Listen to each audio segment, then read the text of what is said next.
Are you looking to get ready, be prepared, and transform your financial future?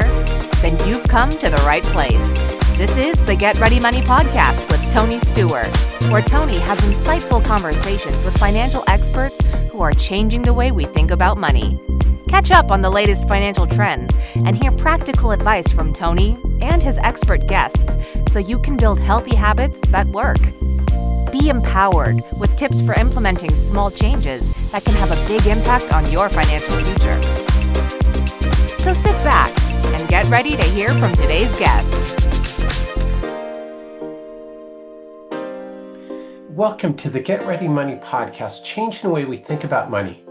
I'm your host, Tony Stewart. Today, I'm joined by Sandy Yong, award-winning author of The Money Master and a passionate advocate for empowering women through financial education. Sandy, welcome to the podcast. Great to have you here today. Thank you so much, Tony, for having me today. I'm really excited about our conversation. Yeah, myself as well. So, let's start off at the beginning. Tell us a little bit about yourself. What is your origin story and how did it lead you to write The Money Master? Yeah, so when I graduated from university here in Toronto, Canada, this was during the economic recession back in 2009. And fortunately, I was able to land a full-time job right out of school. And I knew that I wanted to achieve life's biggest milestones, whether it was saving up for a home, buying a car, having my dream wedding, of course, starting a family and going on vacations, every year and eventually retire. And so I started saving up my hard-earned money from my full-time job. And like most people, I went to one of the big banks and I sat down with a mutual fund representative and they advised me and told me to buy these mutual funds, which I didn't know at the time that they were very high risk. They weren't diversified, and they had crazy fees. And so months went by, and at first the portfolio was growing, but then it started tanking, and I got really nervous, and I ended up selling at a loss. And so there I was as a young 20-something-year-old feeling really frustrated because I took the initiative to invest in the stock market, yet I wasn't really getting the results that I wanted. And so that was the pivot point where I was really motivated to become a self-directed investor. And I started picking up a lot of personal finance and investing books and taught myself how to create a six-figure portfolio by my mid-20s. And even then, I found that it was really challenging to talk about money, whether it's with my family, my friends, my colleagues. And so, fast forward a bit later, where I ended up meeting my now husband, and one of his New Year's resolutions was to write a book. And so, because at the time we were really into public speaking, and a lot of our friends in our network who became full-time speakers, we noticed they all had books. And so we ended up going to a book writing seminar and we met our book publisher. And that kind of changed my point of view, where I learned that by having a book, it elevates your authority. You become an authority figure. And most importantly, I was able to combine my passion for personal finance and public speaking, and to be able to share my knowledge with other millennials. Well, that's fantastic. And, I found that writing a book is a great way to, one, establish your authority, but also to get out your voice and to share a unique message. So, writing a book is such a big thing. What advice would you give to somebody who's thinking about writing a book but isn't quite ready to take on that challenge? Yeah, I get this question all the time where people are really inspired and they have an idea for a book and they don't really know how to get started. And I would say that everyone has a story inside of them that they can share with the rest of the world. And it's important to be able to share your experience or your expertise. And, there's different ways, of course, to go about publishing. But now it's like easier than ever to put your book out there. And so I think it just really comes down to what kind of story you want to tell and who your audience is and what kind of problem you're looking to solve. Well, that's fantastic. And I think that's what it really comes down to is what you said is that we all have unique stories and it's getting the stories out there. And I think those are the books that really resonate. Well, I think there's two types of books that resonate. Is one is where somebody is telling their story because then people can relate to it. Or, like some of my books, which are just very, more traditionally educational, that I think those are the two types of books that tend to do well and, can suit your personality and how you want to help people. Because I think that's the other thing for people thinking about writing a book is there are people who are going to be helped by you writing a book. So, and I'm sure you've had that kind of feedback from your readers saying, "Hey, Sandy, thanks for writing the book," right? Oh, yeah, all the time. People tell me that they've read my book and they enjoy how easy it was to read. And even at the end of every chapter, I include a checklist as well. So they have actionable takeaways. That's fantastic. So, let's switch gears a little bit. What inspired you to focus specifically on financial education for women? For me, as an individual who grew up in an immigrant household and seeing what it's like in the workforce where women tend to earn less than men and it's harder for them to climb up the corporate ladder. And they just face other financial barriers compared to men. And so I thought it was important to be able to show that women have the capability to earn wealth and be financially independent, and that way they don't have to struggle with everyday living, that they're able to provide for themselves and their loved ones. Yeah, well, and I think that's so important is, I've had a lot of female financial planners on the show, and this is a topic that's been discussed a lot on the show, is that there is a difference for men and women in the financial world. And so it's important to have these conversations. There is a gender pay gap. There is, women may have times where they're not in the workforce because women tend to be the primary caregivers for their children, for their parents. So that can affect their overall wealth. And then women live longer.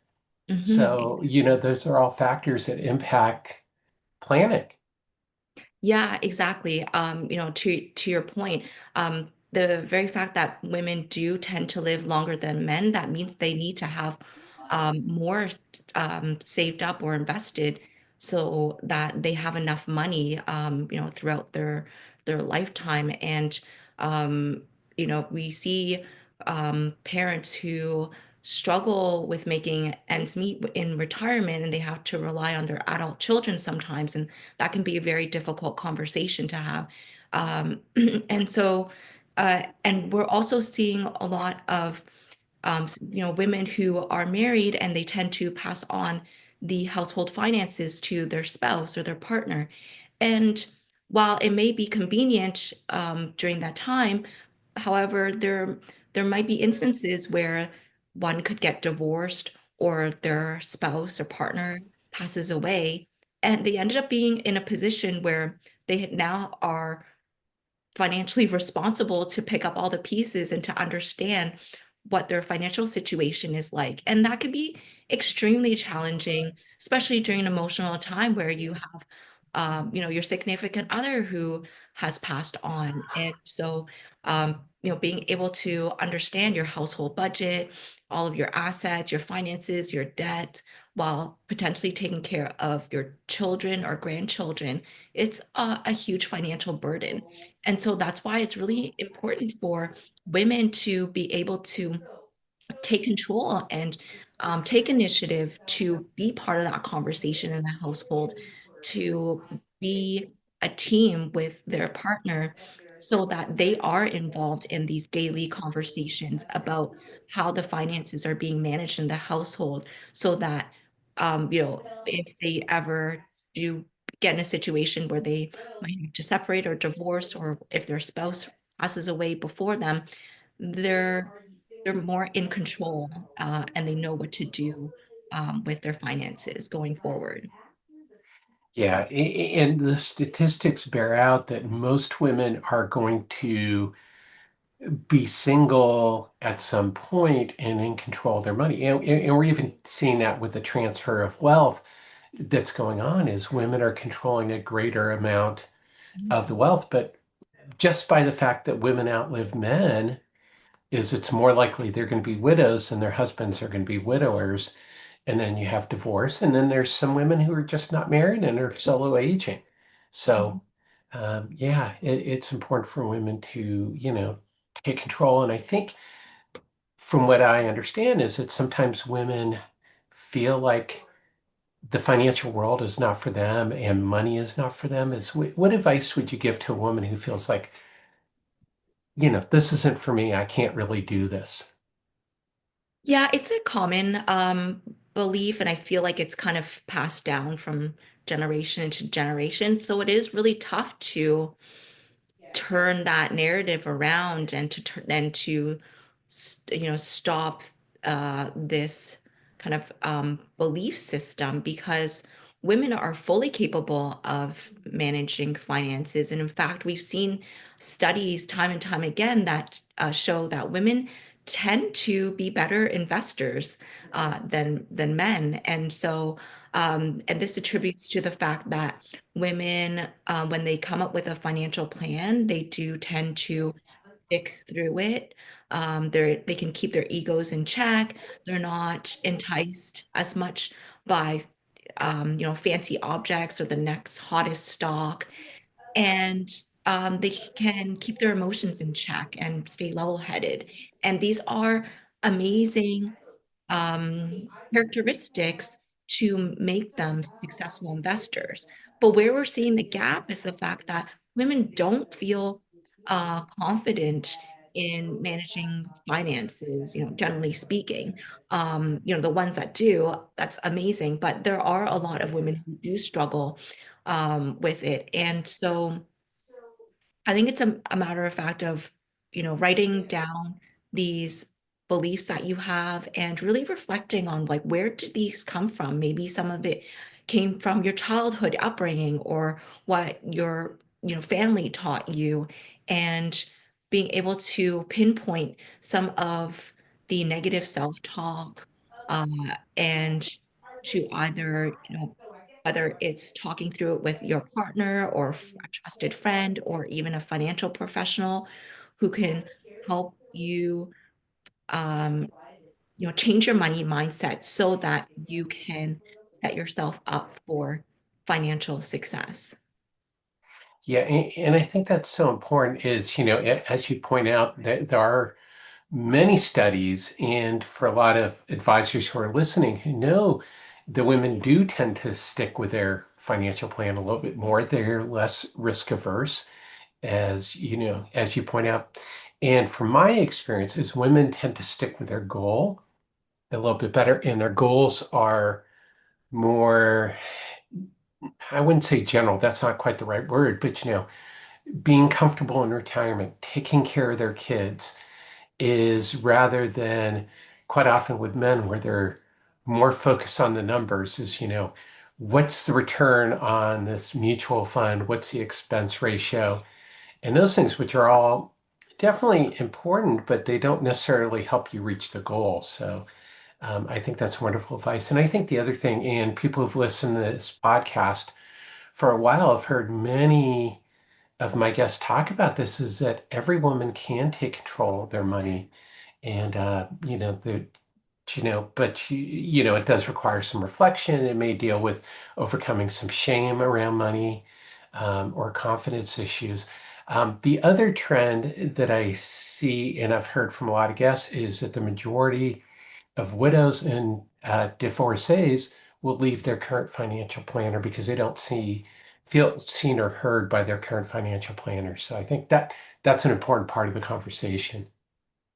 Yeah, it definitely is. I've seen that study before too, because uh, oftentimes when, say, the male partner chooses the financial advisor or financial planner, um, it may not be the right fit when your circumstances change, and you want to be able to choose a financial professional who will listen to your needs. They understand your emotions, and they know what your financial goals are, and they're there to really listen to you, rather than talk at you. And so it's good to be able to shop around and interview a bunch of financial professionals to see which one is right for you.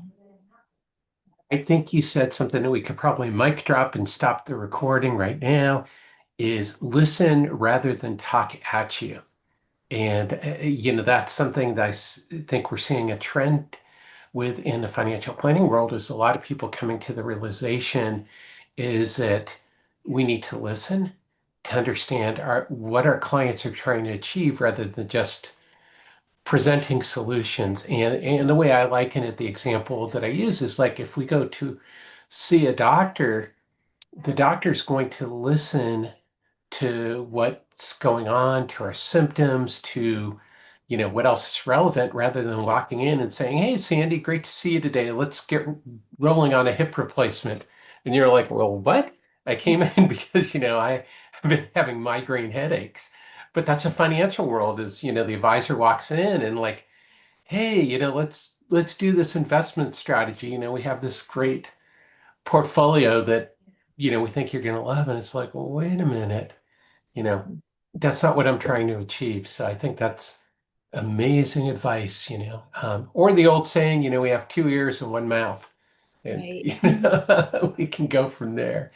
So, what are some things that women haven't been told or told enough when it comes to financial advice? Yeah, no, that's a great one. I think going back to the fact that women, as we mentioned before, like women tend to make great investors, and so, but what we're seeing is that I think there's a higher percentage of men who invest compared to women, uh, and and it all comes down to understanding how to invest, what your investment goals are, your needs. And so I think because women, I think they know they need to invest, and to grow their wealth, but they're they might not know how to do it, or they feel like they're not confident enough, or they don't know where to go to. Um, but there's tons of resources out there, whether it's, investment books or blogs or podcasts like this, online courses, and a lot of these resources are free or at a very affordable price. And so it's important for women to take initiative to learn the basics, even personal finance. I know I'm talking a lot about investments, but even just when it comes to money management, to when it comes to budgeting, saving, paying down debt, and prioritizing how you're working towards your financial goals, and of course, investing, whether it's investing for retirement or your children's education, or whatnot, and breaking down these goals so that they are actionable, digestible steps so it doesn't feel so overwhelming. Yeah. I love that, breaking it up into actionable steps, easy for me to say. And I do want to point out a resource that called Invest for Better, which is a organization run by Janine Firpo, who's been a guest on his podcast, where she sets up investment circles for women and helps them learn how to invest and supports women through that process. So for people watching and listening, I'll link to that episode. So if you haven't checked it out, you can check it out and check out Invest for Better, which is a nonprofit dedicated to helping women learn how to invest and then to invest successfully. So, the next question is, we've been talking about conversations and everything. So how can we overcome our fear around talking openly about money? Yeah, that's an interesting one. Uh, I think this is the very reason why I decided to write my book, because it even within the first chapter, I talk about money mindset and emotions, and the thing about money is that it does bring up a lot of emotions, some positive, some negative, and a lot of it starts within our childhood upbringing and some of the lessons that we've learned either from our parents or caregivers, from society, what we see in the media, and uh, and I think that we have come a long way in the past decade or so. Of course, there's still a lot more to be done, whether it's, you know, right now, whether people are on social media, especially the younger generation, they see TikToks, and it's great for people to share about their personal finances or some money hacks or tips that they're able to save or find discounts when they're shopping. And then even in our education system, which I know is a completely different topic, but we're seeing gradual steps where in elementary schools and high schools across, I know in Canada, and I would like to say that in some states, that there is personal finance or financial literacy courses out there, may not be available in all states or all provinces and territories, but we are kind of moving that forward and to ensure that the younger generation, the next generation, is being educated, because now we keep on being in a cycle where we want to be able to learn from our parents, but our parents didn't know how to manage money. So how are they supposed to teach us? And then how are we supposed to teach our children, right? And so I think it's our responsibility, every individual's responsibility, to learn about personal finance so that they themselves feel confident about learning how to manage their money, and so that they can also educate others as well. And so that way we can kind of break that cycle. Yeah, well, I think that's so important. What you said is that we all have that responsibility. Is we can't count on somebody else. Is that we need to do it for ourselves. So, just to kind of further that is, it's one thing to learn about money. It's another thing to have money conversations. Is how do you recommend, like, we're talking about women should be part of the financial conversation. Is what would you say to help women and men start to have conversations as a couple about money? Ah, yes. Okay, so if you are, in a relationship, or maybe you're just dating, or maybe you've been with your partner for years or decades, it can be tough to initiate these conversations, but you can start off with small steps, having an icebreaker. And how I started with my husband was that we decided to have um, a monthly money meeting where we'd sit down and we would review our household budget, our credit card statement.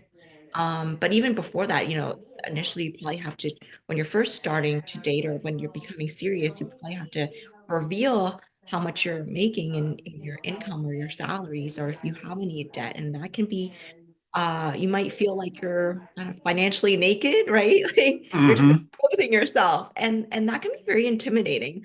And so there has to be a level of trust, and it has to be a very safe environment where you're not judging each other, because conversations about money, they can escalate fairly quickly into arguments or disagreements. And so you want to ensure that you set ground rules, like one that, when you have these conversations, they are private, they stay confidential. You're able to have open and honest conversations where you don't judge each other. Because the last thing you want is to have your partner uh, to judge you or make you feel ashamed, right? Because then that will just close you up and create these barriers. And so, yeah, just even having short conversations, and then that way, when you start having these regular conversations about your finances and how each of your money personalities are and how you view about money, your perspective, your goals, that way you understand each other's money motivations, your values, your belief systems.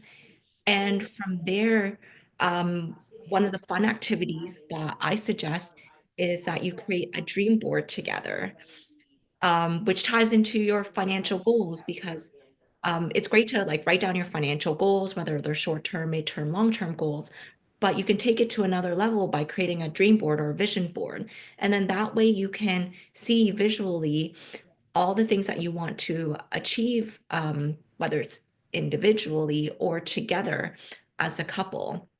And our family has a dream board, and we write down our career goals, family and relationship, our friendship goals, uh, destinations we want to visit, as vacations, or even, some charity organizations where we want to give back, or new skills that we want to learn. And that way, every day when we look at our dream board, it inspires us and it shows us the reason and the purpose of why we're why we're earning money and what we're working towards. That's fantastic. I'd love to see that. That would be an awesome article if you ever put that together. The components of your dream board. And I think it is important is because you have to get on the same page about these things. I recommend people have family financial meetings that include their kids, which is the same principle. Obviously, may not want to get into some of the numbers as in depth with kids, but, you're including the whole family in it. And that's important because, you have to make decisions as a couple, like, okay, can we move to a new house?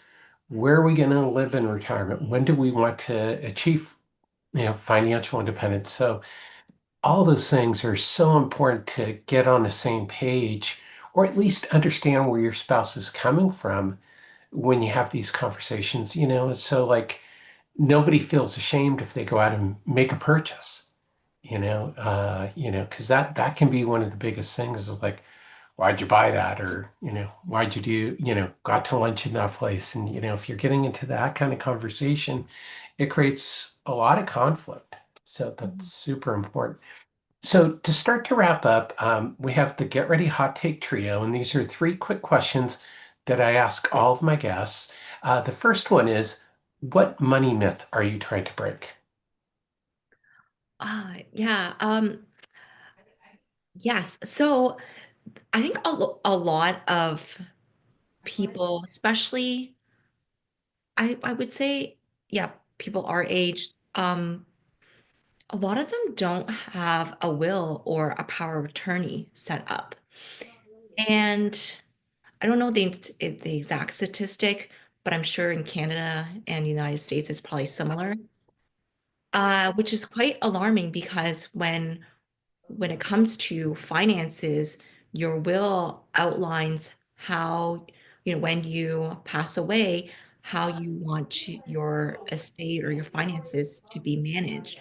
Whether you want to pass down your wealth to, if you have children or grandchildren, If you don't, maybe you've got nieces or nephews or other siblings or other relatives you want to pass on your money to. Maybe you want to donate a portion of it to a charity organization.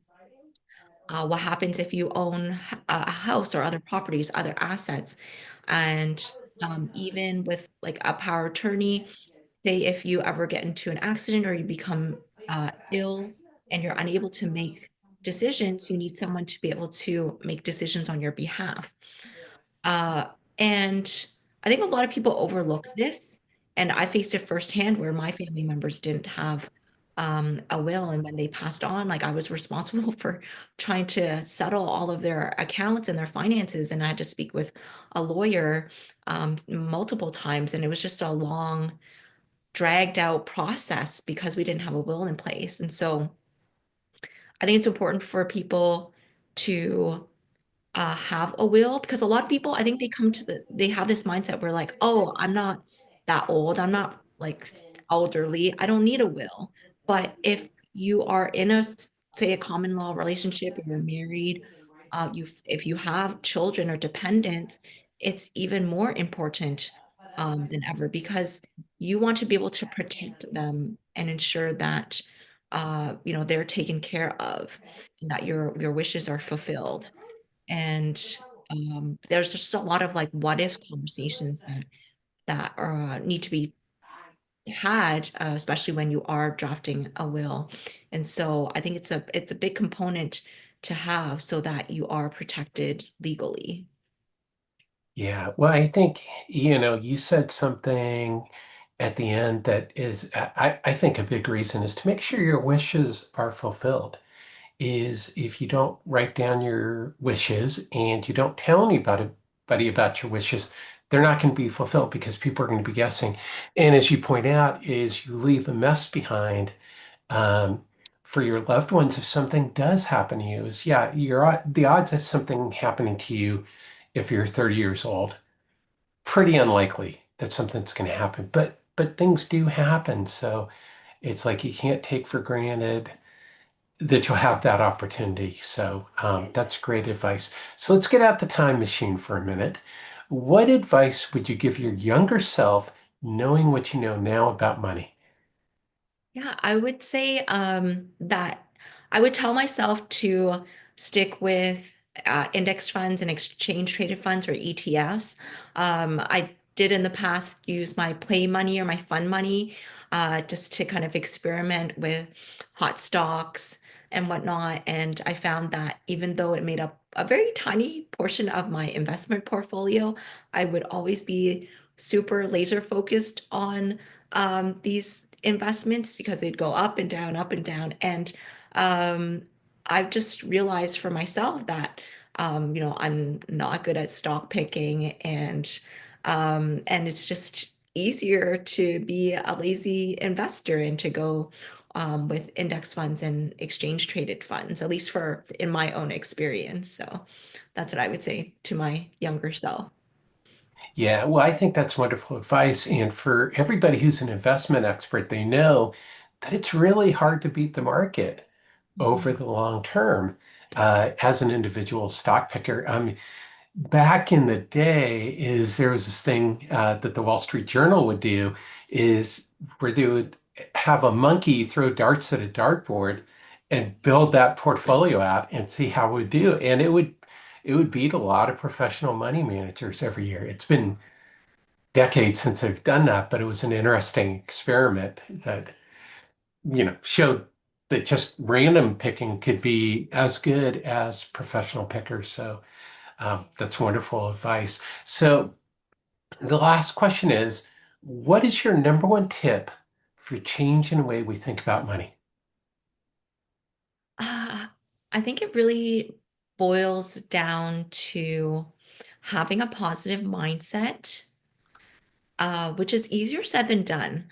Um, but looking at it in a way where I think a lot of us, we tend to have negative self-talk just because we're just, whether it's society or we're programmed that way and we're hard on ourselves, at least for me. And so, um, if you ever feel like you have negative self-talk, like sometimes people will say, oh, I'm not good at managing money, or, yeah, I don't have enough money to buy certain things, or, I'm not good at investing, but it it's almost as if like they say it in such a way where it's limiting themselves and their potential.